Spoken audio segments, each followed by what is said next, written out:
जय गुरुदेव. जो बंध मोक्ष उभय पक्ष जाणूनी असे सर्व साक्ष, त्या केवी बांधे बंध मोक्ष सदा सावध स्वरूपी. या ओवीतून संत शिरोमणी शिवयोगी मन्मथ माऊली आपल्या परमरहस्य या प्रासादिक ग्रंथातून बंधन म्हणजे अज्ञानाचं बंधन, मी देह आहे हे जे अज्ञान आहे, या अज्ञानातून निवृत्ती करण्याकरता, बंधनातून सुटण्याकरता मोक्षाची अपेक्षा असते. पण जो साधक सद्गुरूच्या चरणी समर्पित झाला आणि त्याचा देहात्म भाव निघून गेला आणि मी मुक्त झालो असा अहंकारही निघून गेला, तो साक्षी अवस्थेत असतो. ज्याला बंधनच नाही त्याला मोक्षाची अपेक्षा कशी असते?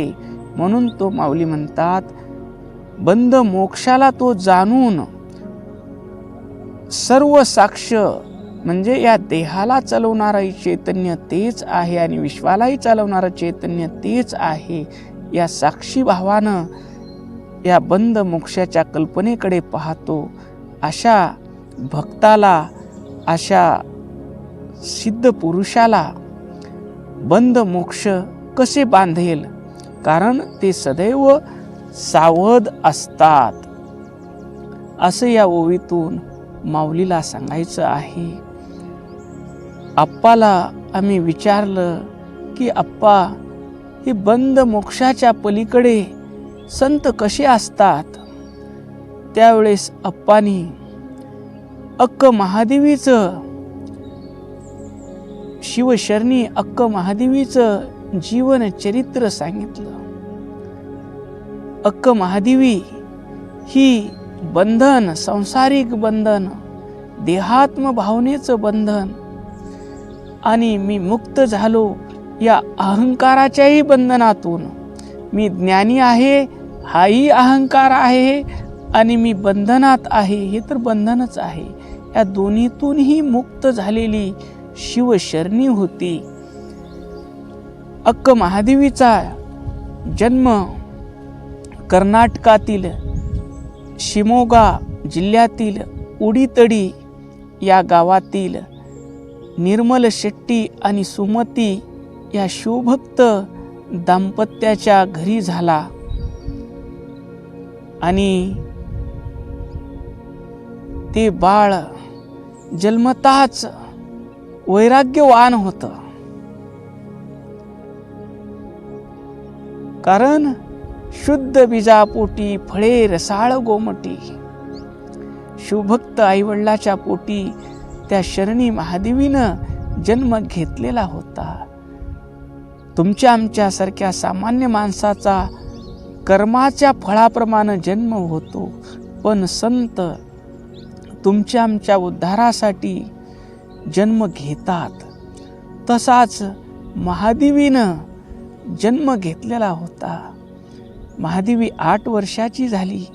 8 वर्षाची झाल्यावर महादेवीला गुरुलिंग देव नावाच्या सद्गुरूंनी इष्टलिंग दीक्षा दिली आणि लिंगांगाचं लग्न लावलं. दीक्षा देताना लिंगांगाशी लग्न सद्गुरुनाथे लाविले. ते ध्याता भले एकनिष्ठ आणि सांगितलं, महादेवी तुझं आज या इष्टलिंगासोबत लग्न झालेलं आहे. हा भगवान शिव चन्नमल्लिकार्जुन तुझा पती आहे आणि तू त्याची सती आहेस. लिंग पती आहे आणि अंग सती आहे. या उपदेशाचा महादेवीवर इतका प्रभाव पडला की ती अखंड त्या चन्नमल्लिकार्जुनाच्या चिंतनात राहू लागली. त्रिकाळ स्नान पूजा करायची, ओम नमः शिवाय षडाक्षरी महामंत्राचा जप करायची, सतत शिवाय नमः या भगवंताच्या नामाचं चिंतन करायची. तिचा सर्वस्वच चन्नमल्लिकार्जुन झालेला होता. त्या 8-10 वर्षाच्या मुलीचं, तिला ज्याला परमात्माच मिळाला आहे त्याला संसारिक भोगाची अपेक्षा राहत नाही. कारण संसारात विषयातला आनंद हे त्या परमात्म्याच्या आनंदाचं प्रतिबिंब आहे. पण ज्याला आनंद स्वरूप परमात्म्याची प्राप्ती झाली आहे, ज्याच्या मुखी अमृताची वाटी, तो काय कांजीसाठी लाळ घोटी म्हणतात. त्याप्रमाणे अक्क महादेवीचं भक्तिभाव चालू होता. पण नियती परीक्षा बघते, भक्ताची ईश्वर परीक्षा बघतो भक्ताच्या भक्तीची. एके दिवशी महादेवी आपल्या घराच्या गच्चीवर थांबलेली होती. त्याच वेळेस त्या उडीतडी येथील जैन राजा कौशिक आपल्या रथातून त्याची मिरवणूक चाललेली होती आणि ती मिरवणूक महादेवीच्या दारात आली आणि त्या राजाची दृष्टी त्या सुंदर रूप लावण्यवती असणाऱ्या 10-11 वर्षाच्या महादेवीवर पडली आणि राजा कामांध झाला आणि त्याला ह्या महादेवी सोबत लग्न करण्याची इच्छा झाली. मिरवणूक कसं तरी गेला, त्याचं मनात त्याच्या डोळापुढे महादेवी दिसत होती. गेल्या गेल्या त्यानं सेवकाला पाठवलं आणि जा, ती मुलगी कुणाची आहे तिच्या वडिलाला सांगा की राजाची इच्छा झाली आहे त्याच्यासोबत लग्न करायची. राजाचे सेवक निर्मल शेट्टीच्या घरी आले आणि त्यांनी सांगितलं, राजानं तुमच्या मुलीसाठी मागणी घातलेली आहे. त्यावेळेस त्या महादेवीनं ते ऐकलं आणि महादेवीनं आपल्या आई वडिलाला सांगितलं, अप्पा, माझं लग्न इष्टलिंगासोबत झालेलं आहे आणि मी आता दुसरं लग्न करणार नाही. चन्न मल्लिकार्जुन माझा पती आहे आणि मी त्याची सती आहे आणि सेवकाला तुम्ही परत जायला सांगा आणि राजाला नाही म्हणून सांगायला सांगा. सेवक गेले आणि त्यांनी महादेवीचा निरोप सांगितला.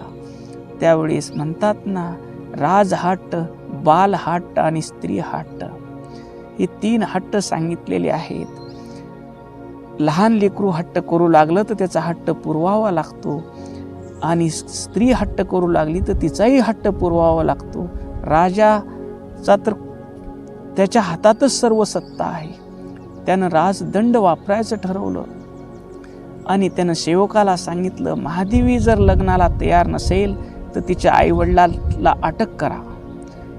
सेवक आले आणि त्यांनी सांगितलं, निर्मल शेट्टीजी, तुम्ही जर महादेवीला द्यायला तयार नसाल तर राजानं तुम्हा दोघा पती पत्नीला अटक करण्याचं फरमान दिलेलं आहे. त्यावेळेस महादेवीनं विचार केला, हा राजा कामांध झालेला आहे आणि मी जर नाही म्हणून हट्ट केला तर आपल्या आईवडिलाला त्रास होणार आहे विनाकारण. त्याच्यासाठी महादेवीनं सांगितलं, जा, तुमच्या राजाला सांगा महादेवी लग्नासाठी तयार आहे, पण राजा स्वतः इथं आला पाहिजे. सेवकानं सांगितलं. राजाला आनंद झाला आणि राजा तिथं आला महादेवीच्या घरी. कामे नाडिले जनाला, अंतर पडले परमार्थाला. राजाचा राजधर्म विसरला, कामांध झाला आणि तो तिथं आला आणि महादेवीला म्हणू लागला, तुझ्या अटी मला सगळ्या मान्य आहेत, फक्त तू माझ्यासोबत लग्न कर. त्यावेळेस महादेवीनं सांगितलं, 4 आठवड्याचं माझं व्रत आहे, शिवपूजेचं व्रत आहे, मी त्रिकाल स्नान पूजा करणार आहे, मी सोहळ्यात राहणार आहे.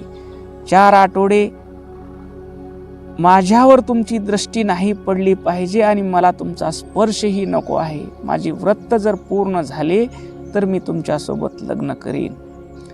राजा तयार झाला. 4 आठवडे तर आहेत, काय होतंय मला.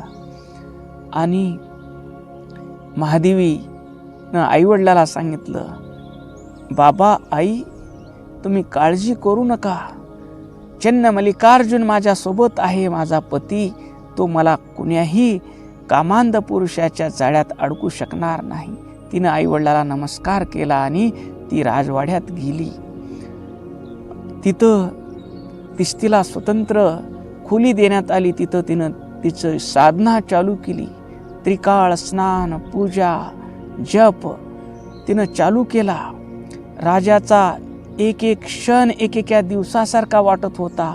कधी 4 आठवडे जातील आणि कधी महादेवीशी लग्न होईल असं चालू होतं.